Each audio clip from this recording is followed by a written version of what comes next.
Good morning class 8। आज हम देखेंगे स्वास्थ्य। बच्चों, हेल्थ एजुकेशन, ये चैप्टर हेल्थ एजुकेशन से रिलेटेड है। इससे पहले भी हम पढ़ चुके हैं कि व्यक्ति का स्वास्थ्य क्या होता है या स्वस्थ व्यक्ति कैसे हो सकता है। बच्चों, स्वास्थ्य का अर्थ होता है व्यक्ति का रोग मुक्त होना या शारीरिक, मानसिक एवं संवेगात्मक दृष्टिकोण से व्यक्ति सामान्य है तो हम कह सकते हैं कि व्यक्ति स्वस्थ है। बच्चों, स्वास्थ्य एवं समाज का घनिष्ठ संबंध होता है। स्वास्थ्य और समाज एक दूसरे से जुड़े हुए होते हैं और स्वास्थ्य का संबंध सफाई पर निर्भर करता है। इससे पहले के चैप्टर्स में हमने देखा था कि सफाई का किस तरह से हमें ध्यान रखना है। व्यक्तिगत स्वच्छता की बात हमने पहले के लेसन में देखी थी और घर की साफ सफाई किस तरह से करनी चाहिए, सफाई के लिए कौन कौन सी बातों का ध्यान रखना चाहिए, ये सब हम चर्चा पहले कर चुके हैं। आज हम देखेंगे स्वास्थ्य एवं समाज का क्या संबंध है। बच्चों, स्वास्थ्य व्यक्तिगत स्वास्थ्य और सामुदायिक स्वास्थ्य दो तरह का हो सकता है। व्यक्तिगत स्वास्थ्य, प्रत्येक व्यक्ति अपने स्वास्थ्य का ध्यान रखते हैं। स्वस्थ रहने के कुछ उपाय अपना सकते हैं, जैसे नियमित दिनचर्या अपनाना, पर्याप्त नींद लेना और विश्राम करना, संतुलित आहार लेना, नियमित व्यायाम करना तथा मादक पदार्थों के सेवन से अपने आप को बचाना। ये है व्यक्तिगत स्वास्थ्य के कुछ उपाय जिन्हें हम अपनाकर स्वस्थ रह सकते हैं। बच्चों, ये बहुत ही आसान है और हम स्वस्थ रहेंगे तो हम अपना विकास करेंगे, अपने समाज का विकास करेंगे और अपने राष्ट्र का विकास करेंगे और इसके विकास में भागीदारी बनेंगे। बच्चों, इसके अतिरिक्त व्यक्तिगत स्वास्थ्य के आगे बढ़ते हुए हम देखते हैं कि जन समुदाय का स्वास्थ्य भी हमको बनाकर रखना है। तो इसके लिए बच्चों, जन सामुदायिक स्वास्थ्य के लिए सबसे पहले आता है वातावरण, यानी समाज। हम जहाँ रह रहे हैं आसपास के वातावरण को साफ सुथरा रखना। बच्चों, स्वच्छता नामक पाठ में हमने देखा था कि व्यक्तिगत स्वच्छता क्या होती है और पर्यावरणीय स्वच्छता क्या होती है। इसके बारे में हम लोग पहले भी पढ़ चुके हैं।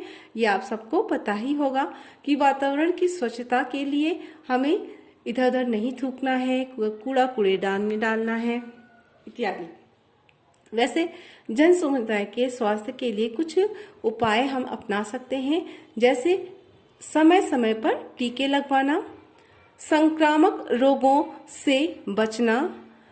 संक्रामक रोग अगर फैल रहे हैं समाज में या आसपास तो उसकी सूचना तुरंत चिकित्सा अधिकारी को देना ताकि स्वास्थ्य संबंधी उचित सेवाएं दी जा सके।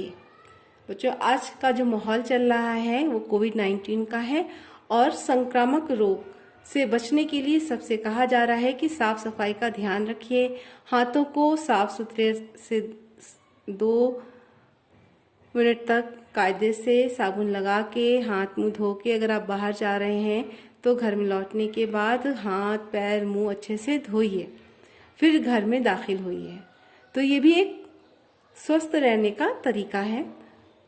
दूसरा, अपने मुंह को ढाकिए, मास्क लगा के चलिए और कम से कम 2 गज की दूरी पर खड़े रहिए।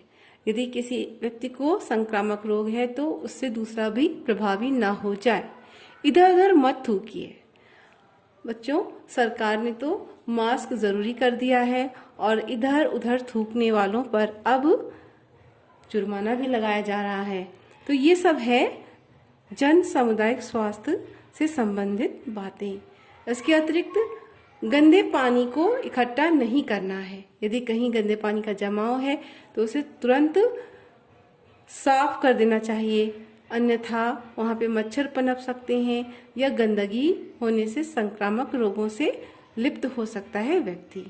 इसके अतिरिक्त बच्चों, मल मूत्र के त्याग की उत्तम व्यवस्था होनी चाहिए। चाहे वो आप घर में हो, चाहे घर से बाहर हो, घर में भी हो, तो आपका टॉयलेट साफ सुथरा होना चाहिए। अगर कहीं आप ऐसे जगह जा रहे हैं पार्क वगैरह में, वहाँ पर भी मलमूत्र त्याग की उत्तम व्यवस्था होनी चाहिए और इधर उधर नहीं थूकना चाहिए। ठीक है बच्चों, तो यह है जन समुदाय के स्वास्थ्य से संबंधित कुछ बातें। इस प्रकार बच्चों हम देखते हैं कि उत्तम स्वास्थ्य पाने के लिए न केवल व्यक्तिगत स्वास्थ्य पर ध्यान देना चाहिए, बल्कि जन समुदाय के स्वास्थ्य एवं वातावरण की स्वच्छता पर भी हमको ध्यान देना चाहिए, ताकि हम भी स्वस्थ रहें और हमारे आसपास रहने वाले व्यक्ति भी स्वस्थ रहें और समाज और पर्यावरण स्वच्छ बना रहे। तो हमारा उत्तरदायित्व है बच्चों कि हम वातावरण को स्वच्छ रखें तथा उत्तम स्वास्थ्य के लिए न केवल खुद को, परिवार को, सदस्यों को, अपितु जन समुदाय को भी उत्तम स्वास्थ्य के लिए जागरूक करें। तो आज का हमारा ये चैप्टर छोटा सा था, जो हेल्थ एजुकेशन के बारे में हमें बताता है कि किस तरह से हम अपने आप को साफ सुथरा रखें, व्यक्तिगत स्वच्छता पर ध्यान दें और सामुदायिक स्वच्छता पर ध्यान दें। उसके कुछ उपाय थे बच्चों। इस पाठ से संबंधित कुछ प्रोजेक्ट कार्य हम आपको दे रहे हैं। यह है एक कूड़ेदान बनाना है। घर में डिब्बा दफ्ती का पड़ा होता है, उसको चारों तरफ से अच्छे से आप साफ सुथरे पेपर से ढक करके कूड़ेदान बनाइए। ये कूड़ेदान आप अपने कमरे में रख सकते हैं, कोने में, अपने क्लासरूम में भी इसका प्रयोग कर सकते हैं। तो प्रोजेक्ट कार्य में आपको एक कूड़ेदान बनाना है और चार्ट पेपर पर एक पेड़ का चित्र बनाना है।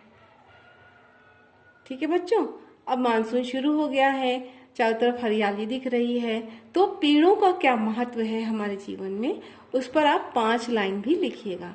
एक चार्ट पेपर पे एक चित्र पेड़ का बनाइएगा और पेड़ के बारे में 5 पॉइंट लिखना है। ये पेड़ हमारे जीवन में क्या महत्व रखते हैं, ठीक है, या पेड़ों से हमें क्या लाभ है। ये सारी चीजें आप पिछले क्लास में पढ़ भी चुके हैं कि पेड़ हमारे लिए क्यों महत्वपूर्ण होता है। देखते हैं कौन सा बच्चा क्या क्या पॉइंट करता है। इसके आगे की चर्चा हम अगली क्लास में करेंगे। इस पाठ से संबंधित प्रश्न उत्तर भी हम नेक्स्ट क्लास में देखेंगे। तब तक के लिए आपको प्रोजेक्ट कार्ड दिया जा रहा है, वो बना के रखिएगा और हमको दिखाइएगा।